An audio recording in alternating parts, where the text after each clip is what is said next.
Shri Ramakrishna knowledge foundation દ્વારા અડાજણના Sanjeev Kumar auditorium ખાતે રાજ્યસભાના ઉપસભાપતિ હરિવંશ નારાયણ સિંહની પ્રેરક ઉપસ્થિતિમાં સંતોકબા માનવરત્ન એવોર્ડ 2026 સમારોહ યોજાયો। કાર્યક્રમમાં સમાજ રત્નોને એવોર્ડ આપી સન્માનિત કરાયા। પદ્મશ્રી ડોક્ટર ગુલ્લાપલ્લી એન રાવ અને પદ્મશ્રી રીમા નાણાવટીને સંતોકબા માનવરત્ન એવોર્ડ અર્પણ કરાયો। ઉપરાંત પ્રથમ વખત સોશિયલ એન્ટરપ્રિન્યોર એવોર્ડથી બોલેન્ટ ઇન્ડસ્ટ્રીઝના સ્થાપક શ્રીકાંત બોલ્લાનું સન્માન કરાયું।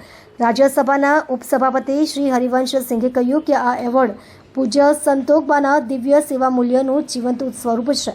નાયબ મુખ્યમંત્રી હર્ષ સંઘવીએ જણાવ્યું કે માનવ જાતના કલ્યાણથી મોટો દુનિયામાં કોઈ એવોર્ડ નથી। કાર્યક્રમમાં સાંસદ ગોવિંદભાઈ ધોળકિયા, મુકેશ દલાલ, મેયર માયાબેન માવાણી, ડિરેક્ટર ગોવિંદન રંગરાજન, ઇસરોના પૂર્વ chairman AS Kirankumar, admiral R Harikumar, Rishabh Shroff, Shreyansh Dholakia સહિત અગ્રણી ઉદ્યોગપતિઓ અને સામાજિક સંસ્થાઓના પ્રતિનિધિઓ ઉપસ્થિત રહ્યા હતા। આ એવોર્ડની સ્થાપના શ્રી ગોવિંદભાઈ ધોળકિયાએ 2006માં કરી હતી, જેણે 20 વર્ષ પૂર્ણ કર્યા। રાજ્યસભાના ઉપસભાપતિ અને જેમને મળવું, જેમને સાંભળવો એક લાવો છે, એવા આદરણીય શ્રી હરિવંશ સિંહજી,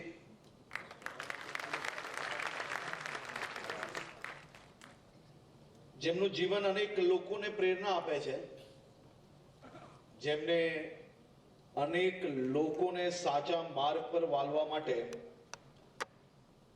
એમને આખા જીવન દરમિયાન સામાજિક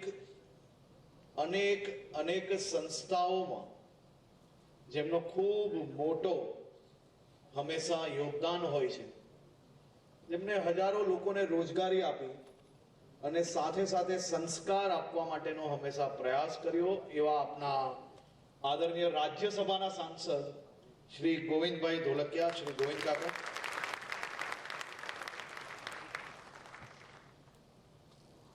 આજે આપણા સૌની વચ્ચે અનેક એવા વ્યક્તિત્વ છે કે જેમનું જીવન એ એમના જીવન થકી હજારો લોકોના, લાખો લોકોના જીવન બદલવા માટેનું કારણ બન્યું છે, એવા ડોક્ટર GN રાવ, શ્રીમતી રીમાબેન નાણાવટી અને